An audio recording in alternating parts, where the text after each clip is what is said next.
স্বাগত জানাচ্ছি একাত্তর জার্নালের সঙ্গে আছি আমি মাহবুব হাসান। সংবাদ পর্যালোচনা ভিত্তিক নিয়মিত এই অনুষ্ঠানে আমরা খবরের নানান বিশ্লেষণ করি। পত্রপত্রিকায়, টেলিভিশন, ডিজিটাল মিডিয়া এবং নিউজ পোর্টালে যেসব খবর শিরোনাম হয়ে থাকে আমরা তা জানিয়ে দিই। সেই খবরের সঙ্গে যুক্ত মানুষদের আমরা সংযুক্ত করি আমাদের আলোচনার টেবিলে। আমাদের স্টুডিও এবং অনলাইনে সংযুক্ত থাকা অতিথিরা সেসব খবরের গভীরে ঢোকেন। আজ আমার সঙ্গে আছেন সিনিয়র সাংবাদিক সোহরাব হাসান। আপনাকে স্বাগত জানাচ্ছি একাত্তর জার্নালে। ধন্যবাদ আপনাকে। দর্শক, বিভিন্ন সময় খবর পর্যালোচনায় আরও অতিথি পর্যায়ক্রমে আমাদের সঙ্গে যুক্ত হবেন, তখন তাদেরকেও পরিচয় করিয়ে দেব। আলোচনা করতে চাই কয়েকটি খবরে। তারেক রহমানের একটি মন্তব্য দেখছিলাম, এই আরেকটি অনুষ্ঠানে তারেক রহমান মন্তব্য করেছেন ক্ষমতা এলে দুর্নীতির লাগাম টানার প্রসঙ্গ আছে এবং সেখানে ঐক্যবদ্ধ থাকার কথা বলেছেন। দুর্নীতি নির্মূল এবং আইন শৃঙ্খলা ঠিক করার বিষয়গুলো নিয়ে কথা বলেছেন। সোহরাব হাসান, এগুলোই তো মোটা দাগে আসলে এখন দেশের মানুষের চাওয়া, আইন শৃঙ্খলা পরিস্থিতি, দুর্নীতি এবং ঐক্যবদ্ধ থাকা। ধন্যবাদ আপনাকে, শুভেচ্ছা দর্শকদের। আপনি প্রথম আলোর জরিপের দিয়ে শুরু করেছিলেন। জরিপের শিরোনামের সঙ্গে তারেক রহমানের বক্তব্যের কিন্তু একটা যোগসূত্র আছে। অর্থাৎ জরিপে বলেছেন যে অধিকাংশ মানুষ, যদিও সেটি 50% বেশি নয়, কিন্তু তারা বলছেন যে তারেক রহমানকে প্রধানমন্ত্রী হিসেবে দেখতে চান। আর নির্বাচনী মাঠ যেভাবে গড়াচ্ছে, মাঠে যেভাবে বল গড়াচ্ছে, তাতে মনে হয় যে বিএনপি ক্ষমতায় আসছে। এবং সেক্ষেত্রে তারেক রহমানের এই বক্তব্যটা অনেকটা নির্বাচনী অঙ্গীকার, যে দুর্নীতির লাগাম টেনে ধরবে, আইন শৃঙ্খলা পরিস্থিতির উন্নতি করবে। অর্থাৎ কঠোর হাতে দুর্নীতি দমন করবে এবং কঠোর হাতে সন্ত্রাস বা অপরাধ নিয়ন্ত্রণ করবে। সব রাজনৈতিক দলই কিন্তু নির্বাচনের আগে এ ধরনের প্রতিশ্রুতি দেয় এবং রাজনৈতিক দলের নির্বাচনী ইশতেহারে একটা বাক্য থাকে প্রায় অভিন্ন বাংলায় বা ইংরেজিতে, যে দুর্নীতির বিরুদ্ধে শূন্য সহিষ্ণুতা অথবা জিরো টলারেন্স। কিন্তু আমরা ক্ষমতায় যাওয়ার পর কিন্তু সেটা দেখি না। এখন তারেক রহমান যে অঙ্গীকার আজকে করলেন, সেটি তার দল ক্ষমতায় গেলে সেটা রক্ষিত হবে এবং জনগণের প্রতি দেওয়া প্রতিশ্রুতির প্রতি তারা সম্মান দেখাবেন। এইটি কারণ দুর্নীতি একটা সংক্রামক ব্যাধি। বাংলাদেশের যতগুলো ব্যাধি আছে সবচেয়ে দুর্নীতি, কারণ এটি হচ্ছে প্রতিটি মানুষকে স্পর্শ করে, মানুষ ক্ষতিগ্রস্ত হয় একেবারে উপর থেকে নিচ পর্যন্ত, সাধারণ মানুষের বেশি। কারণ আপনি ধরুন, এই যে মানে গরিব মানুষের জন্য যে নিরাপত্তা কর্মসূচি, সুরক্ষা, সেটা যদি কিছুদিন আগে আমরা দেখলাম যে আরেকটি জরিপে যে বেশিরভাগ পায় অবস্থাপন্ন মানুষরা, দলীয় লোকরা। এর থেকে বেরিয়ে আসার একটা পথ। এখন কখনো আমরা দেখছি রাজনৈতিক নেতৃত্বের ব্যর্থতার কারণে আমলাদের উপর ভর করে, আবার আমলাদের ব্যর্থতার কারণে কিং কর্তব্য বিমূঢ়। দেখা যায় যে এই অন্তর্বর্তী সরকার এসে তো প্রায় প্রথমে তালিকাই বাদ দিয়ে দিল, পরবর্তীকালে তালিকা সেই করতে কিন্তু তাদের অনেক কাঠখড় পোহাতে হয়েছে। আমরা একটা ন্যায্য সমাজ চাই। ন্যায্য সমাজ গঠন করতে হলে সততা যেমন জরুরি, তেমনি দুর্নীতির বিরুদ্ধে জেহাদটাও জরুরি। আর আমরা দেখি যে ছোট ছোট দুর্নীতির বিরুদ্ধে অভিযান হয়, বড় বড় দুর্নীতিবাজরা পার পেয়ে যান। এটি হবে না, এটাই প্রত্যাশা করি। জি, অতিথিদের একটু যুক্ত করে নেই। এবিএম মোশাররফ হোসেন, প্রশিক্ষণ বিষয়ক সম্পাদক, কেন্দ্রীয় কমিটি, বিএনপি। অধ্যক্ষ মাওলানা শেখ ফজলে বাড়ি মাসুদ, যুগ্ম মহাসচিব, ইসলামী আন্দোলন বাংলাদেশ। আপনাদের স্বাগত জানাচ্ছি একাত্তর জার্নালে। আমরা যে প্রসঙ্গ নিয়ে আসলে আলাপটা শুরু করেছিলাম, সেটা দিয়ে যদি একটা ছোট ছোট মন্তব্য আপনাদের নেই। সৌরভ ভাই যেরকম বলছিলেন যে রাজনৈতিক দলগুলোর নানান ধরনের প্রতিশ্রুতি, এগুলো অভিন্ন প্রতিশ্রুতি থাকে, কিন্তু সমাজের সেই রিফ্লেকশনটা থাকে না সরকারে আসার পরে অনেক জায়গায়। শুরু করতে চাই অধ্যক্ষ মাওলানা শেখ ফজলে বাড়ি মাসুদ। অসংখ্য ধন্যবাদ আপনাকে এবং যারা শুনছেন সকলকে ইসলামী আন্দোলন বাংলাদেশের পক্ষ থেকে আন্তরিক শুভেচ্ছা এবং অভিনন্দন জানাচ্ছি। বিষয়টা হলো, ইশতিহার যেটা আমরা করি বা অঙ্গীকার আমরা যেটা করি নির্বাচনের আগে, এটা তো আসলে আমরা এটা কাগজে মনে করি। ইসলামের দৃষ্টিতে দেখলে অঙ্গীকার এটা পালন করা এটা আমাদের সকলের উপরে দায়িত্ব। যে অঙ্গীকার ভঙ্গ করে তাকে মুনাফিক বলে ইসলামী শরিয়াতের পরিভাষায়। তো আমরা অন্তত যারা ইসলামী রাজনীতি করি আমরা মনে করি যে এটা অবশ্যই পালনীয়, এটা আমাদের পালন করতে হবে। কিন্তু রাজনীতিতে আমাদের দেশে বিশেষ করে অন্যান্য দেশেও আমরা দেখি অনেক রাষ্ট্রে এরকম আছে যারা ইসলামী রাজনীতি না করলেও তারা অঙ্গীকারের প্রতি বেশ প্রতিশ্রুতিবদ্ধ থাকে, তারা অঙ্গীকার ভঙ্গ করতে চায় না। কিন্তু কেন যেন দুঃখজনক বাস্তবতা হলো আমাদের বাংলাদেশে যারা অতীতে বিশেষভাবে রাষ্ট্র পরিচালনা করেছে তারা মনে করেন যে এটা কোনো রকমে আমার নির্বাচনী বৈতরণী পার হওয়ার ব্যাপার, এরপরে আমাদের যা মনে চায় আমরা সেভাবে করব। তো এ কারণেই কিন্তু যখন তারা এটা বাস্তবায়ন করে না, এরপরে কিন্তু আসলে আরেকটা দিক হলো তখন মানুষ পরবর্তী নির্বাচনে তার থেকে মুখ ফিরিয়ে নেয়। আর আরেকটা বাস্তবতা হলো আমাদের দেশের মানুষ সাধারণত ওই আমরা কি ইশতেহার বললাম, কাগজে কি আছে, এটা অনেক সময় তারা ওভাবে দেখেও না। শিক্ষিত জন বা সচেতন রাজনীতিবিদরাই কেবলমাত্র ফলো করে, সাধারণ মানুষ এটা ফলো করে না। সাধারণ মানুষ লক্ষ্য করে চাউলের দাম কত, কাঁচামরিচের দাম কত, এটা মানুষ বেশি ফলো করে। তো এরপরেও এর জন্য আমরা মনে করি যারা প্রকৃত রাজনীতিবিদ তারাই হবেন, তারাই প্রকৃতভাবে দেশ গঠন করতে পারবে যারা তাদের ইশতেহারের উপরে অঙ্গীকারাবদ্ধ থাকবেন এবং এটা প্রতিশ্রুতি বাস্তবায়ন করবেন। আমরা এটা মনে করি আমরা ইনশাল্লাহ এদেশের মানুষ ভোট দিলে ইসলামী আন্দোলন বাংলাদেশ বা আমাদের সমমানে 8 দলীয় সমঝোতা যারা করব আমরা ইনশাল্লাহ এটা অবশ্যই বাস্তবায়ন করব ইনশাআল্লাহ। এবে মোশাররফ হোসেন, মোশাররফ ভাই, তারেক রহমান আজকে যে কয়েকটি অঙ্গীকারের কথা বলেছেন তার মধ্যে দুর্নীতি নির্মূল বা দুর্নীতি লাগাম টেনে ধরার কথা বলেছেন। তার বক্তব্যটা যদি একটু আমি পড়ি, এই কাজটি করতে গিয়ে খালেদা জিয়া সরকার দুর্নীতি দমন কমিশন গঠন করেছিল। সে সময় এই কমিশনকে এতটাই ক্ষমতা দেওয়া হয়েছিল যে সরকারের কোনো বিষয়ে তদন্ত করতে চাইলে সরকারের অনুমতির প্রয়োজন ছিল না। সৌরভ ভাইও বলছিলেন যে প্রতিশ্রুতিগুলো তো এরকম থাকে, কিন্তু নানান ধরনের, যেমন আইন শৃঙ্খলা পরিস্থিতি ঠিক করার প্রতিশ্রুতি, সমাজে ন্যায্যতার কথা সৌরভ ভাই উল্লেখ করলেন যে এই প্রতিশ্রুতিগুলো আসলে সবারই থাকে, কিন্তু প্রতিশ্রুতিগুলি পূরণ হয় না বলেই আজকে বারবার এই প্রতিশ্রুতিগুলো দিতে হয়। এবে মোশাররফ হোসেন। না, আপনি দেখবেন যে কোনো রাজনৈতিক দল দায়বদ্ধ কিন্তু জনগণের কাছে দায়বদ্ধতা যে দলগুলির থাকে না, সেই দলগুলি কিন্তু ফ্যাসিস্ট, স্বৈরাচার অথবা দুর্নীতিতে আকণ্ঠ নিমজ্জিত হয়। সুতরাং আমার মনে হয় যে অঙ্গীকারগুলি রাজনৈতিক দলগুলি করে সেখানে যদি অবাধ সুস্থ নিরপেক্ষ নির্বাচনের ব্যবস্থা থাকে, অর্থাৎ জনগণের ক্ষমতায়নের নিশ্চয়তা যদি থাকে, তাহলে আমার মনে হয় রাজনৈতিক দলগুলি এই তাদের অঙ্গীকারগুলি বাস্তবায়নে বাধ্য। এবার আপনি লক্ষ্য করবেন যে অতীতে অনেক শাসনের অনেক দুর্বলতা ছিল, অনেক ক্ষেত্রে কমিটমেন্টের ব্যর্থতা ছিল, কিন্তু এবার আপনি লক্ষ্য করবেন যে আমরা কিন্তু আমাদের কনস্টিটিউশনে পার্মানেন্টলি আমরা একটা নিরপেক্ষ তত্ত্বাবধায়ক সরকারের ব্যবস্থা সকল রাজনৈতিক দল মিলে কিন্তু করেছে। সুতরাং আগে যেমন দলীয় সরকারের অধীনে নির্বাচন হলে নির্বাচনটাকে ম্যানিপুলেট অথবা নিজের মতো ফলাফল নির্ধারণ করা যেত, আমার মনে হয় আগামী দিনে এই সুযোগটা কম। যার জন্য প্রত্যেকটি রাজনৈতিক দল বা রাজনৈতিক শক্তি যারা যে কমিটমেন্ট জাতির কাছে করবে, ভোটারদের কাছে করবে, সেগুলি মেনে চলার কিন্তু তারা চেষ্টা করবে। কারণ দিন শেষে তাদেরকে কিন্তু একটা নিরপেক্ষ সরকার মোকাবেলা করতে হবে।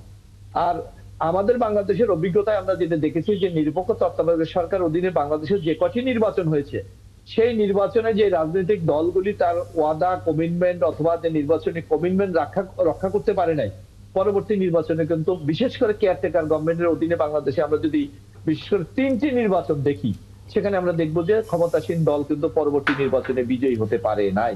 সুতরাং এইবার কিন্তু খুব এই জিনিসটা কিন্তু খুব উল্লেখযোগ্য যে এই কমিটমেন্ট গুলি আজকে রাজনৈতিক দলগুলি করছে। এবং আমাদের নেতা তারেক রহমান যেটা বলেছে যে সঠিকভাবে উনি বলেছেন, দেখবেন বিএনপি যখন ক্ষমতায় ছিল তখন রাষ্ট্রীয় ক্ষমতায় ছিল তখন ছিল বাংলাদেশ দুর্নীতি দমন ব্যুরো, আপনার নিচে মনে থাকার কথা। সে ব্যুরো থেকে কিন্তু কমিশনের যে আজকে যে কমিশনের রূপান্তর সেটা কিন্তু বিএনপির শাসন আমলে হয়েছিল। হ্যাঁ, তবে আমাদের প্রতিষ্ঠানিক গুলার নানা দুর্বলতা আছে, এগুলি অস্বীকার করার কোনো সুযোগ নেই। এখন এই দুর্বলতাগুলিকে আগামী দিনে কিভাবে রেকটিফাই করে এটাকে কার্যকরী করা যায়, সেটা হলো কিন্তু রাজনৈতিক দলগুলির জন্য একটা বিরাট চ্যালেঞ্জ এবং ওই প্রতিষ্ঠানের জন্য একটি চ্যালেঞ্জ। যেমন আমি বলি, দুর্নীতি দমন করবে যারা, তারাই যদি আকণ্ঠ দুর্নীতিতে নিমজ্জিত হয়। আমরা বহু নিউজ পাই যে অমুক কর্মকর্তা দুর্নীতির সাথে জড়িত, অমুক কর্তকাতে এতগুলি বাড়ি আছে। সুতরাং এখানে আইনের যে ফাঁকফোকর গুলি আছে এগুলিকে যদি আমরা রেকটিফাই করতে পারি এবং তারা যদি ব্যর্থ হয় তাহলে তাদের পানিশমেন্টটা কি হবে, এটা যদি আমরা সুনির্দিষ্টভাবে করতে পারি, আমার মনে হয় এই সকল অব্যবস্থাপনা বলেন, দুর্নীতি বলেন, কমিটমেন্ট করেন বলেন, সেখান থেকে কিন্তু আমরা বেরিয়ে আসতে পারবো। জি। তবে সুতরাং আমার মনে হয় যে এই এখন একটা সুযোগ এসেছে আমাদের কাছে যে আগামী নির্বাচন যে একটি কেয়ারটেকার নির্বাচন হবে এবং আগামী প্রত্যেকটি নির্বাচন কেয়ারটেকার অধীন হবে বলে ইতিমধ্যে ঐক্যমত কমিশনে একমত হয়েছে। এবং আপনি দেখেন আমাদের প্রতিষ্ঠানগুলিকে জবাবদিহিতে আনার জন্য কিন্তু আইনেরও ব্যাপক পরিবর্তন করা হয়েছে এবং কিভাবে এগুলো নিয়োগ হবে সেই ক্ষেত্রেও কিন্তু অনেকে ঐক্যমত হয়েছে। সুতরাং আমি মনে করি অতীতে যে ভুল ভ্রান্তিগুলি হয়েছিল, রাজনৈতিক দলগুলির যে ব্যর্থতা ছিল, সেখান থেকে আগামী দিনে সবাই বেরিয়ে আসার জন্য আপ্রাণ চেষ্টা করবে। আর যদি কেউ ব্যর্থ হয় সে কিন্তু জনগণ থেকে ছিটকে পড়বে, এইটাই আমার কাছে মনে হচ্ছে। যুগ্ম মহাসচিব ইসলামী আন্দোলন বাংলাদেশ শেখ ফজলে বারী মাসুদ, আগামীকাল আপনারা যারা জামায়াত সহ যে 8টি দল আপনারা চূড়ান্ত প্রার্থী ঘোষণা হতে পারে এরকম একটি প্রতিবেদন করেছে বাংলাদেশ প্রতিদিন, আপনারা আসন ভাগাভাগি কিভাবে করছেন, মানে সেই সংখ্যাটা কোন পদ্ধতিতে কিরকম ভাবে হচ্ছে? আমাদের আসন সমঝোতার যে বিষয়টা, এটা আমরা আগেও পরিষ্কার করেছে আমাদের আমির এবং আমাদের দলের থেকেও, সেটা হলো যে আমরা বেশ কিছু পন্থা অবলম্বন করে আমরা চেষ্টা করছি যে সব এলাকায় যে প্রার্থী বিজয়ী হতে পারবে এবং আরো কিছু আমাদের সিস্টেম আমরা অ্যাপ্লাই করে আমরা যাচাই বাছাই করে আমরা প্রার্থী সমঝোতা করব। এক এলাকায় যিনি প্রার্থী থাকবেন এক দলের আমাদের 8 দলের অন্য কোনো দলের প্রার্থী ওই এলাকায় থাকবে না। এভাবেই আমরা প্রার্থী ঘোষণা করবেন আমাদের শীর্ষ নেতৃবৃন্দ করবেন। তো এই লক্ষ্যে আমাদের আগামীকালকে ঘোষণা হবে, বিষয়টা এমন নয়, আমাদের আলোচনা চলছে। একটা পর্যায়ে গিয়ে ইনশাল্লাহ যথাসময় আমাদের এই প্রার্থী চূড়ান্ত তালিকা আমাদের শীর্ষ নেতৃবৃন্দ ঘোষণা করতে পারবেন বলে আমরা আশা করছি। মানে সারা দেশে আপনারা জরিপ করেছেন? হ্যাঁ, আমাদের সারা দেশে অনেকগুলো জরিপ আমরা করেছি। এটা দল ভিত্তিক, প্রত্যেকটা দল স্ব আঙ্গিকে জরিপ করেছে। এর বাহিরেও আমরা নানানভাবে জরিপ করেছি। আমরা সামগ্রিকভাবে নিজস্ব দলের বাহিরেও আমরা প্রফেশনাল কোনো সিস্টেম, বিশেষ কিছু পদ্ধতির মাধ্যমেও আমরা জরিপ করেছি। আচ্ছা ফজলে বারী ভাই, আমার একটা প্রশ্ন, আপনারা এই যে 8টি দলের মধ্যে আসন সমঝোতা করতে যাচ্ছেন, সেক্ষেত্রে ইসলামী আন্দোলনের পক্ষ থেকে আপনাদের দাবি কতটা থাকবে, কতটা আসনের দাবি আপনারা করবেন? না, এটা এখন বলার মতো কিছু নেই। আমরা চূড়ান্তভাবে যখন শীর্ষ নেতৃবৃন্দ ঘোষণা করবেন আসলে তখনই হবে। তবে আমরা গুরুত্ব দিচ্ছি হলো আমাদের যাকেই আমরা ঘোষণা করব সেই প্রার্থী যেন বিজয়ী হয়ে আসতে পারে, সেটা যে দলেরই হোক, আমরা সেটাকেই ফার্স্ট প্রায়োরিটি দেব এবং সেই বেসিস আমাদের কার্যক্রম গুলো চলছে, পারস্পরিক আলোচনা চলছে, জরিপ চলছে, আমাদের কার্যক্রম এভাবে এগিয়ে যাচ্ছে। মানে আপনারা কোনো সংখ্যা বলছেন না? আমরা এখনই সংখ্যা বলছি না, আমরা ওই লক্ষ্যকে সামনে রেখে আমাদের কার্যক্রম এগিয়ে যাচ্ছে। চূড়ান্ত পর্যায়ে আমাদের শীর্ষ নেতৃবৃন্দই এটা ঘোষণা করবেন যে কে কোন এলাকার প্রার্থী হবেন। মানে আপনারা নিজেরা যে জরিপ করেছেন দলের ভিতরে, সেই দলের জরিপে আপনারা কি ধরনের ফলাফল পেয়েছেন? কতগুলো আসনে আপনারা জিতে আসতে পারবেন বলে মনে করেন? আমরা তো আশা করছি যে 8 দলের যে প্রার্থীরা থাকবে, আমরা তো আসলেই বিজয়ী হওয়ার জন্যই আমরা প্রার্থীটা করব। তো সেইভাবে আমাদের কার্যক্রম চলছে। আমাদের সুনির্দিষ্টভাবে ইসলামী আন্দোলন কতগুলো আসনে প্রার্থী দিব বা অন্য দলকে কোথায় কত আসনে দিবে, এটা এখনো বলার সময় আসেনি। মানে প্রার্থী দেয়াটা, মানে আপনারা ইসলামী আন্দোলন বাংলাদেশ কয়টা জায়গায় জিততে পারেন বলে আপনারা জরিপে পেয়েছেন? সেটা আছে, সেটা এখনই আমরা প্রকাশ করতে চাচ্ছি না। এটা যথাসময় ইনশাল্লাহ আমাদের শীর্ষ নেতৃবৃন্দ এটা প্রকাশ করবে। কারণ এটা হয় কি, এটা মানে আপ ডাউনও অনেক সময় করে। ধরেন আজকে আমরা অ্যানালাইসিস করলাম যে এতটা, কালকে এর থেকে বাড়তেও পারে অথবা কমতেও পারে। আমরা এটা সূক্ষ্ম বিশ্লেষণের মধ্যে দিয়ে আমরা যাচ্ছি। জি। এবিএম মোশাররফ হোসেন, বিএনপি তার শরিকদের, মানে যারা যুগপৎ আন্দোলন করেছিলেন একসঙ্গে, অনেক জায়গায় দেখা যাচ্ছে যে বিএনপি তাদের সঙ্গে একটা টানাপোড়েন চলছে অনেক আসনে। আপনার বরিশাল বিভাগেরও অনেক জায়গায় বেশ, আজকে একটা খবরে দেখলাম, একটা টেলিভিশনের খবরে, টেকনাফে সেখানে আন্দোলন চলছে, প্রার্থী কাফনের কাপড় পরে নেমেছে মাঠে।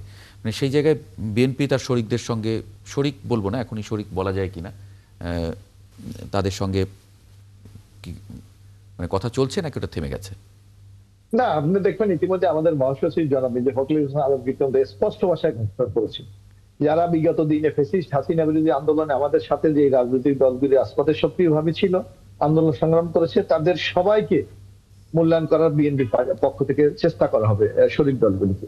কিন্তু এখানে একটি জিনিস আপনাকে লক্ষ্য রাখতে হবে যে এই নির্বাচনটা নানা কারণে অনেক গুরুত্বপূর্ণ হয়ে উঠেছে। সুতরাং এমন প্রার্থীকে মনোনয়ন দেওয়া হবে যে প্রার্থীগুলি এলাকা থেকে বিজয়ী হয়ে আসতে পারে, যার কারণে বেশ কিছু এখানে কম্পোনেন্ট এখানে নির্ধারণ হয়। আমরা যেটা দেখি নির্বাচনে, সেটা হলো দলীয় জনপ্রিয়তা, পার্টির ব্যক্তিগত জনপ্রিয়তা, এলাকায় তার কানেক্টিভিটি কি আছে, জনগণ তাকে কিভাবে একসেপ্ট করতে চায়, এই সকল বিষয়গুলিকে মাথায় রেখেই কিন্তু আপনাকে একজন প্রার্থীকে চূড়ান্তভাবে মনোনয়ন দেওয়া হয়। সেক্ষেত্রে হয়তো আমাদের সাথে অনেক জোট আছে বা বিএনপিরও অনেক প্রার্থী আছে যারা হয়তো হেভি হয়, কিন্তু দেখা যাচ্ছে যে এলাকায় যোগাযোগের ক্ষেত্রে তাদের অনেক ঘাটতি আছে। সুতরাং সেক্ষেত্রে তো সেই প্রার্থী দিয়ে জিতিয়ে আনা যাবে না। যার কারণে বিএনপি অত্যন্ত সুচিন্তিত ভাবে ইতিমধ্যে আপনি জানেন যে 273টি আসনে আমরা কিন্তু আমাদের মনোনয়ন ঘোষণা করেছি। এটা প্রাথমিক মনোনয়ন। এর বাইরেও আমাদের আরো প্রায় 27টি সিট রয়ে গেছে। এখানে আমাদের জোটদেরকে সমন্বয় করা হবে এবং যদি কোনো কোনো ক্ষেত্রে যেগুলি ঘোষিত হয়েছে এটাকে বলা হয়েছে কিন্তু প্রাথমিক মনোনয়ন, এখানে যদি মনে করা হয় কোথাও কোনো মনোনয়নের ক্ষেত্রে আরো জনপ্রিয় লোক আছে, সেই ক্ষেত্রে হয়তো নতুন ভাবে বিবেচনা করা যেতে পারে। সুতরাং নির্বাচন নিয়ে বা প্রার্থীর ক্ষেত্রে যে আপনারা যেই বিভাজন অথবা যেই প্রতিবাদ দেখতে পাচ্ছেন, এটা গণতন্ত্রের একটা সৌন্দর্য যে নানাজন তার অধিকার প্রতিষ্ঠার জন্য কথাগুলি বলে, কিন্তু সর্বশেষ দল যে সিদ্ধান্ত দেবে সেটা মেনে নেয় সবাই। এটা আমরা অতীতও দেখেছি এবং ভবিষ্যতে ইনশাল্লাহ এই চিত্র আমরা বাংলাদেশে দেখতে পারবো। আচ্ছা মোশাররফ ভাই, যেমন ইসলামী আন্দোলনের নেতা বারী ভাই বললেন যে তারা 8 দল যেখানে যে প্রার্থী মনোনয়ন দিবেন বা যে প্রার্থীর ব্যাপারে সমঝোতা হবে এর বাইরে কেউ দাঁড়াবে না, এর বাইরে কেউ প্রতিদ্বন্দ্বিতা করবেন না। সেক্ষেত্রে বিএনপিকে এই ধরনের নিশ্চয়তা দিতে পারবে যে তাদের দলের কেউ প্রতিদ্বন্দ্বী প্রার্থী হবে না? না, এখন আপনাকে একটা জিনিস লক্ষ্য করতে হবে যে ভাই, সেটা হলো দেখবেন এখানে দলের পক্ষ থেকে নির্বাচন কমিশনে একটা চিঠি দেওয়া হবে যে আমার দলের প্রার্থী এইটা বা আমার জোট যেটা দেবে তাদের প্রার্থী। সুতরাং এর বাইরে যদি কেউ নির্বাচন করে সে তো দলের প্রার্থী না, বরং তার বিরুদ্ধে শাস্তিমূলক ব্যবস্থা গ্রহণ করা হবে। সুতরাং ব্যক্তিগতভাবে কেউ যদি দলের বাইরে গিয়ে নির্বাচন করতে চায়, দল যদি তার বিরুদ্ধে শাস্তিমূলক ব্যবস্থা গ্রহণ করে, তাহলে দলের ব্যাপারে তো এই ব্যাপারে দলকে অভিযুক্ত করা অথবা দলের সিদ্ধান্ত সঠিক হয় না এটা বলার তো কোনো সুযোগ নাই।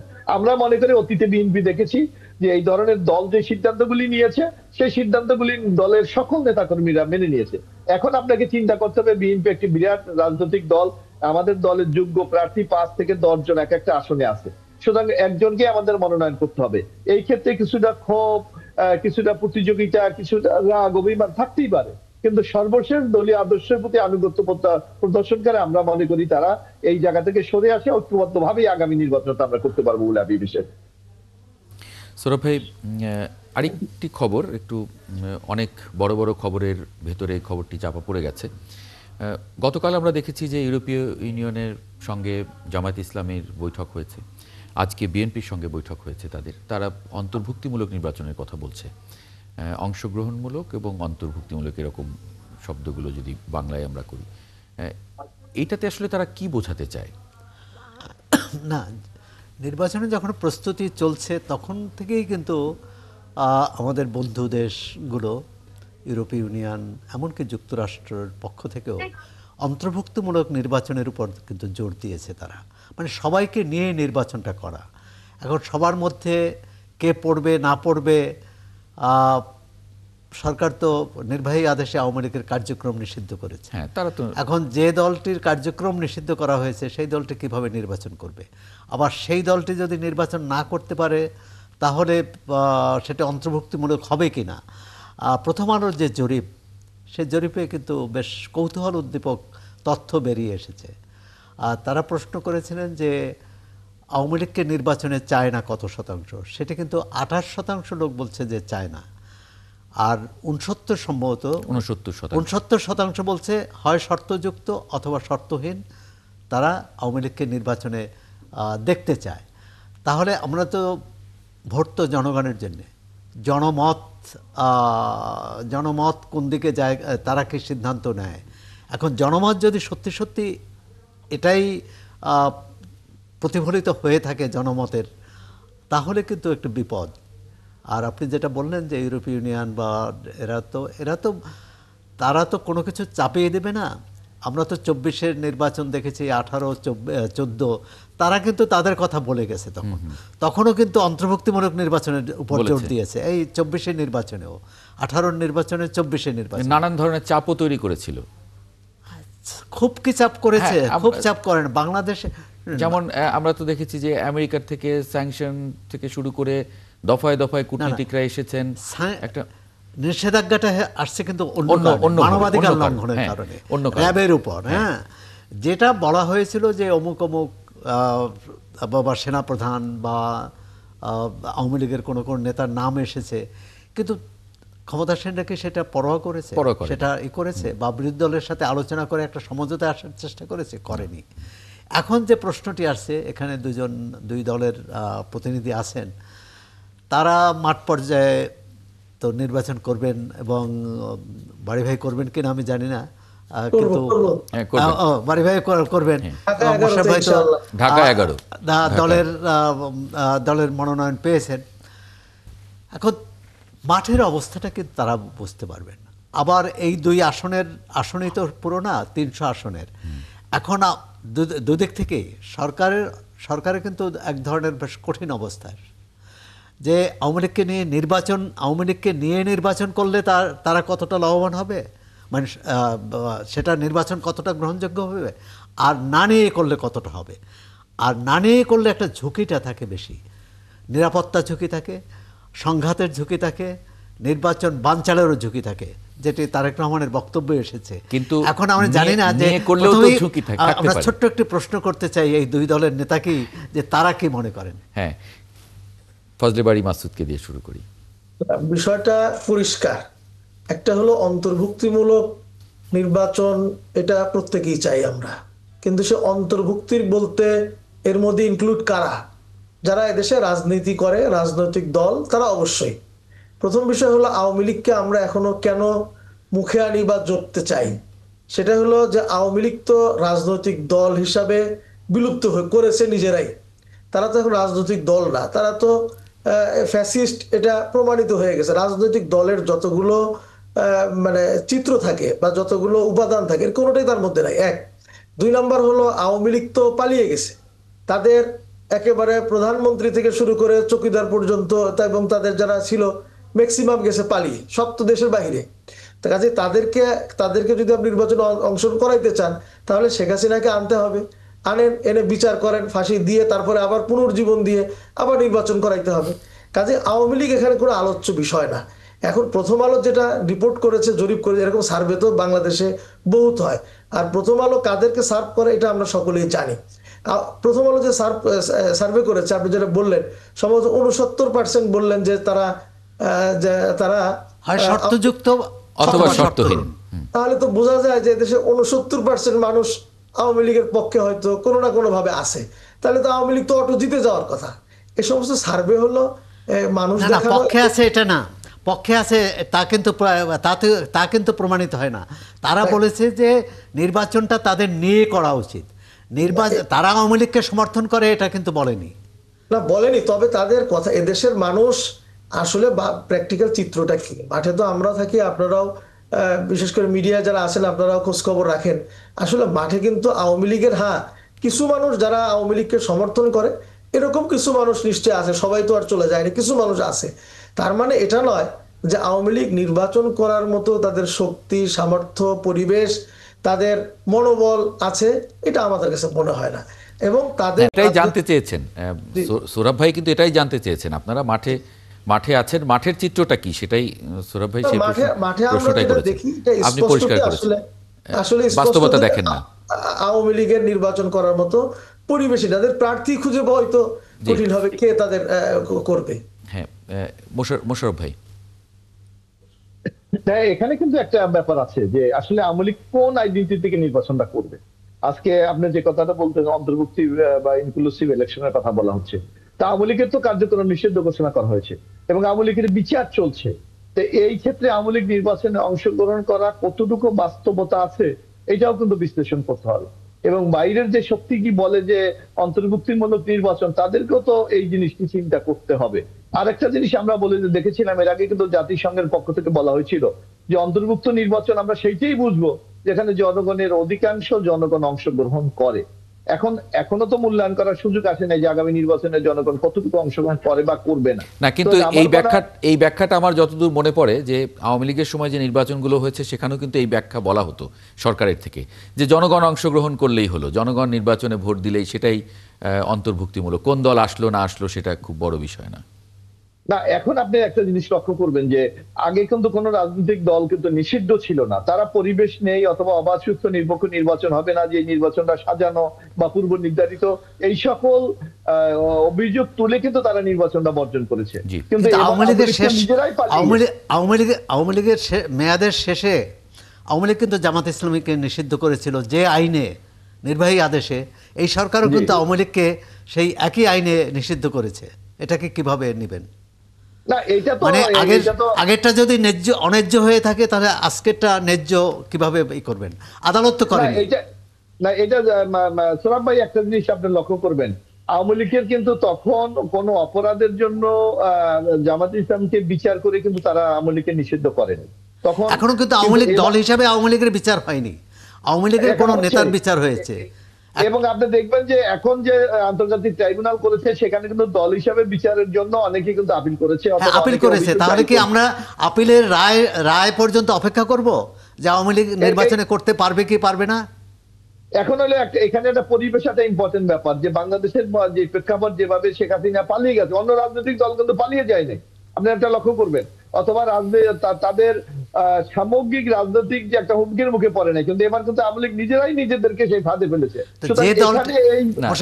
যুক্তির খাতিরে বলছি, যে দলটির নেতা পালিয়ে গেছে, যে দলটির তাদের সামর্থ্য নাই, তাদের জনসমর্থন নেই, তাহলে সেই দলটিকে নিয়ে ভয় পাওয়ার কি আছে? নির্বাচনে আসলে জনগণই প্রত্যাখ্যান করুক, তাদের জনগণ ভোটের মাধ্যমে প্রত্যাখ্যান করুক। সোহরাব ভাই, এখানে কোন রাজনৈতিক দল বা রাজনৈতিক জোট বা গোষ্ঠী আওয়ামী লীগকে ভয় পায় এই কথা একটা দল কিন্তু সেটা বলে নাই। এখানে বলা হচ্ছে যে অপরাধটা আওয়ামী লীগ করেছে, সেই অপরাধ করে জনগণের মুখোমুখি হওয়ার সেই সক্ষমতা আওয়ামী লীগের আছে কিনা, প্রশ্নটা কিন্তু এখানে। মানে নৈতিক সক্ষমতার কথা বলছেন না, সক্ষমতা ঠিক আছে। কোন কোন দল বলছিল আওয়ামী লীগের বিচার শেষ হওয়ার পর নির্বাচন হোক, আপনারা তো সেটা মানেননি। না, এই কথাটা হলো যে এক একটা রাজনৈতিক দলের এক একটা মতবাদ থাকবে, এক একটা ধ্যান ধারণা থাকবে, সামগ্রিক সিদ্ধান্তটা হবে কিন্তু রাষ্ট্রীয়ভাবে। সুতরাং রাষ্ট্র, অর্থাৎ যারা এখন রাষ্ট্রীয় ক্ষমতায় আছে তারা কি করে সেটা কিন্তু ইম্পর্টেন্ট দেখা যায়। না, হ্যাঁ, এটাও কিন্তু এর আগে আমার যতদূর মনে পড়ে প্রধান উপদেষ্টা একটা বক্তৃতায় বলেছিলেন যে আওয়ামী লীগ যদি নির্বাচনে আসে তাহলে পরিবেশ নষ্ট হতে পারে, অন্য দলগুলো তখন নির্বাচনের সেইখানে সেই ঝুঁকিটা আসলে দুই ধরনের ঝুঁকি আমরা দেখব কিনা, দুই ধরনের ঝুঁকি আছে। আওয়ামী লীগ নির্বাচনে আসলে যেমন পরিবেশ বিঘ্নিত হতে পারে, আবার নির্বাচনে না আসলেও তো ঝুঁকি তৈরি হতে পারে। যেমন আওয়ামী লীগ তো নির্বাচন যদি বানচাল করতে চায়, তাহলে একটা ঝুঁকি তো আপনাকে নিতে হবে। মানে সেটা আমি একটু স্মরণ করে দিতে চাই, আপনি গণমাধ্যমের লোক, আপনি আমার চেয়ে আরো ভালো আপনার ধারণা আছে। আওয়ামী লীগ ইতিমধ্যে যে কয়েকটি হুঙ্কার দিয়েছে অথবা যে কর্মসূচি ঘোষণা করেছে তারা কিন্তু ফেল করেছে, তারা শুধু ফাঁকা আওয়াজ দিয়ে যাচ্ছে। একবার আপনার মনে আছে তারা ঢাকা রাজপথ দখলের কথা বলেছিল, তাদেরকে কিন্তু খুঁজে পাওয়া যায়নি।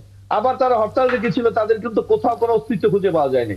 সুতরাং এখন মানুষ বুঝতে পারছে যে আওয়ামী লীগ নৈতিকভাবে যে তাদের একটা দুর্বল অবস্থান নিয়েছে, সেই জায়গা থেকে তারা কতটুকু প্রত্যাবর্তন করে নির্বাচনে অংশগ্রহণ করতে পারবে, এইটা কিন্তু জনমতের নানা প্রশ্ন রয়েছে। এই জিনিসটা কিন্তু আমাদের বিবেচনায় নিতে হবে। হ্যাঁ, এই বাস্তবতাটাও ঠিক। ফজলে বারী মাসুদ যেটা বলেছেন যে এখন তো প্রার্থী খুঁজে পাওয়া কঠিন, এখন তারা ক্যাম্পেইন করবেন কি করে, বিভিন্ন জায়গায় মানুষের সামনে যাবেন কি করে, সেই বাস্তবতাও একটা তৈরি হয়েছে। কিন্তু একই সঙ্গে ফজলে বারী ভাইকে জিজ্ঞেস করতে চাই, আওয়ামী লীগ নিষিদ্ধ, মানে যেহেতু এটা নির্বাহী সরকার নিষিদ্ধ করেছে তার কার্যক্রম, জাতীয় পার্টির দুই অংশ সহ আরও অনেকগুলো দল মিলে 20 দলীয় জোট করা হয়েছে, এবং যাদের কোনোটাই নিষিদ্ধ নয়। এবং দুদিন আগেও বিএনপির সহযোগী বা মিত্র দল হিসাবে ছিল লেবার পার্টি, তারাও দেখলাম সেখানে আছে। তাহলে এই জোটকে কিভাবে আপনারা নেবেন, নতুন জোটকে, জাতীয়তাবাদী জোট? ওনারা তো আন্দোলনও করছিলেন যে এরা যাতে নির্বাচন, মানে দোসর হিসেবে জাতীয় পার্টিকে নিষিদ্ধ করার দাবিতে আপনারা আন্দোলনে আছেন। আমাদের যে 5 দফা আছে, সে 5 দফার মধ্যে জাতীয় পার্টি স্পেসিফিক ভাবে উল্লেখ করেই বলা আছে জাতীয় পার্টি সহ ফ্যাসিস্টের দোসর যারা, এদেরকে নিষিদ্ধ করতে হবে। আমরা এখনো বলে যাচ্ছি, কারণ এখনো আমাদের এই দাবিটা চূড়ান্তভাবেই আমরা বলে যাচ্ছি, জাতীয় পার্টি যদি নির্বাচনে আসে, এটা আবার কিন্তু আওয়ামী লীগকে ফিরিয়ে আনা বা পুনর্বাসন করার জন্য একটা মহা ষড়যন্ত্র হিসাবে কাজ করবে। এবং আমারও দৃঢ় বিশ্বাস, জাতীয় পার্টি নির্বাচনে আসলে আঞ্চলিকভাবে বিভিন্ন নির্বাচনী এলাকাগুলোতে যেই পরিমাণ সহিংসতার আশঙ্কা হচ্ছে, তাতেও কিন্তু নির্বাচনটা ভণ্ডুল হওয়ার একটা সমূহ সম্ভাবনা থেকে যাবে। তো সেজন্যই আমরা জোর দাবি করেছি, জাতীয় পার্টি যেন কোনোভাবেই নির্বাচনে অংশগ্রহণ করতে না পারে। এটা আমাদের 8 দলের বিশেষ করে জোর দাবি, তাদেরকেও কার্যক্রম নিষিদ্ধ ঘোষণা করতে হবে। কারণ তাহলে তো আরো অন্তর্ভুক্তি কমে গেল না। বিষয়টা হলো কি, আপনি দেখেন সৌরভ ভাই তো বলছেন হয়তো আলোচনার খাতিরে, নিশ্চয়ই তিনি মনের থেকে বলছেন না, কিন্তু বিষয়টা কি, আপনি দেখেন যে আওয়ামী লীগ এই অপকর্মগুলো করে গেল দীর্ঘ 17-18 বছর, আপনি কি সেই রক্তগুলিকে শুকিয়েছে, সেই কান্নাগুলিকে থেমেছে? আপনার কি মনে হয় প্রত্যেকটা মা এখনো পর্যন্ত, আমাদের যারা পরিচিত একান্ত আপনজনদের মধ্যে যাদের সন্তান হারিয়েছে, সেই মাদের সাথে বাবাদের সাথে এখনো কথা বলতে পারি না ভাই, কথা বলা যায় না। না ঠিক আছে, এই বাস্তবতা যেমন আছে, সৌরভ ভাই আবার বলছিলেন যে এদেরকে তাহলে ভোটের মাধ্যমে প্রত্যাখ্যান করা যায় কিনা, যেত কিনা। ভোট তো আপনি চাইবেন আগে, আপনি চাওয়ার শক্তিটা কোথায়, আপনার চাওয়ার সাহসটা কোথায়? কিন্তু আপনি তো আবার বললেন যে যদি জাতীয় পার্টি নির্বাচনে অংশ নেয়, তাহলে এর মাধ্যমে আওয়ামী লীগকে পুনর্বাসিত করা হবে। যদি শক্তি না থাকে তাহলে আর নির্বাচন করবে কি করে তারা? পুনর্বাসন মানে কি, আপনি দেখেন, আপনার নিশ্চয়ই জরিপ আছে, আমাদের কিন্তু স্পষ্ট মনে আছে আওয়ামী লীগ যতগুলো 14 নির্বাচন 18 যা নির্বাচন করেছে, আমরা বিএনপির, আমার মোশাররফ ভাই আছে, আমরা প্রত্যেকেই জানি যে আওয়ামী লীগের যদি শক্তি সমর্থন থাকতো, তাহলে আওয়ামী লীগ ফ্রেশ নির্বাচন দিতে কোনো রকমের কুণ্ঠাবোধ করতো না। আওয়ামী লীগ জানতো যে কোনো একটা নির্বাচনে সে জিততে পারবে না, যে কারণেই কিন্তু সে এই এতগুলি নির্বাচন আগের রাত্রে করেছে, ইত্যাদি করেছে। এই যে জরিপে মোশাররফ ভাই কিন্তু এটা স্পষ্ট করেছে, ক্ষমতায় থেকে এখন পর্যন্ত সুষ্ঠু নির্বাচন করে কোনো দল দ্বিতীয়বার ক্ষমতায় আসতে পারেনি। সুতরাং এটা আওয়ামী লীগের ক্ষেত্রে না, এটা সব দলের ক্ষেত্রেই কিন্তু প্রযোজ্য। আর আপনি 24 ছাড়া, ইসলামী আন্দোলন কিন্তু 24-এর নির্বাচন ছাড়া সব নির্বাচনে অংশ নিয়েছে। না, এটা আপনি কোথায় পেলেন? আপনি কি গণমাধ্যমে কাজ করেন আমি এটা বুঝি না। 18 নির্বাচনে অংশ নেন, আপনি এই তথ্য 18 নির্বাচনে ইসলামী আন্দোলন অংশ নেয়নি। আপনি সবগুলি বলে ফেললেন যে সবের মধ্যে কি 14 আছে না, 24 আছে না? আপনি কোনটাতে না 24 বাদে আমি বলছি, আমি 24 বাদে বলছি। আচ্ছা, 14 সবগুলো বলিনি। 14 থেকে ইসলামী আন্দোলন অংশগ্রহণ করেছে না, 14তে 18তে করেছে। 14তে তো কোনো দলই করেনি। 18তে তো বিএনপিও করেছে, আমরা এদেশে সব দলই করেছে। কাজে আপনি আলাদা করলেন কেন ইসলামী আন্দোলন? এটা তো ঠিক না। না আলাদা করার কারণ আছে। বিএনপির নেতৃত্বাধীন জোট যখন সমস্ত স্থানীয় সরকার নির্বাচন বর্জন করেছে, আপনারা কিন্তু সেই নির্বাচন করেছেন। শোনেন, আপনারা সিনিয়র সাংবাদিক, একটু তথ্য রাখবেন। যদি তথ্য না বলুন সিটি কর্পোরেশন নির্বাচনে আপনারা অংশ নেননি? আমি বলি, সিটি কর্পোরেশন নির্বাচনে বিএনপি যতদিন পর্যন্ত গিয়েছে, ইসলামী আন্দোলন বাংলাদেশ তার থেকে মাত্র 5 মাস অতিরিক্ত সময়, 2005 সালের পরে কিছুটা সময় ইসলামী আন্দোলন নির্বাচনে গিয়েছে। আমি বলি, শোনেন, সমস্ত নির্বাচনগুলোতে বিএনপি অংশগ্রহণ করেছে, আমরাও করেছি। আমি আপনাকে স্পষ্ট বলি, আমি ফজলে বাড়ি মাসুদ দুটো ঢাকা উত্তর সিটিতে নির্বাচনে অংশগ্রহণ করেছি। 15 সালে আমার সাথে তাবিদ আউয়াল সাহেব নির্বাচন করেছেন, তারপরে 2021 সালেও তাবিদ আউয়াল সাহেব আমার সাথে নির্বাচন করেছেন। আপনি ঢালাও বলে দিলেন ইসলামী আন্দোলন। না ঢালাও না, শুনেন, সর্বশেষ সিটি কর্পোরেশনের সর্বশেষ বরিশাল নির্বাচন, খুলনা নির্বাচন, কুমিল্লা নির্বাচন, যেটা বিএনপি বর্জন করেছে। হ্যাঁ, শোনেন, বিএনপি একটা দল, ইসলামী আন্দোলন একটা দল, দুটো একই দল না, এটা মাথায় রাখবেন। বিএনপি তাহা করিবে, আমাদের তাহাই করিতে হইবে না, এটা তো সৌরভ ভাই বলেন, আপনি বললেন। আমি বলছি যে দুটার মধ্যে আপনাদের দুটার নীতি আলাদা ছিল অনেক, কোনো ক্ষেত্রে, সব ক্ষেত্রে নয়। আচ্ছা, আমি বলি, শোনেন, তার মানে আপনি দেখেন, আপনি মূল কথাটাতে আসেন যে বিএনপিও। আচ্ছা, আমাকে এই টপিকটা শেষ করতে হচ্ছে, কারণ আমার আরো দুটি গুরুত্বপূর্ণ বিষয় আছে। অতিথিরা যুক্ত হবেন, আপনাদের দুজনকে অনেক ধন্যবাদ। বাড়তি কোনো নির্বাচনে অংশগ্রহণ করিনি। A B M Mosharraf Hossain এবং অধ্যক্ষ মাওলানা শেখ ফজলে বাড়ি মাসুদ, আপনাদের দুজনকে অনেক ধন্যবাদ যুক্ত হওয়ার জন্য।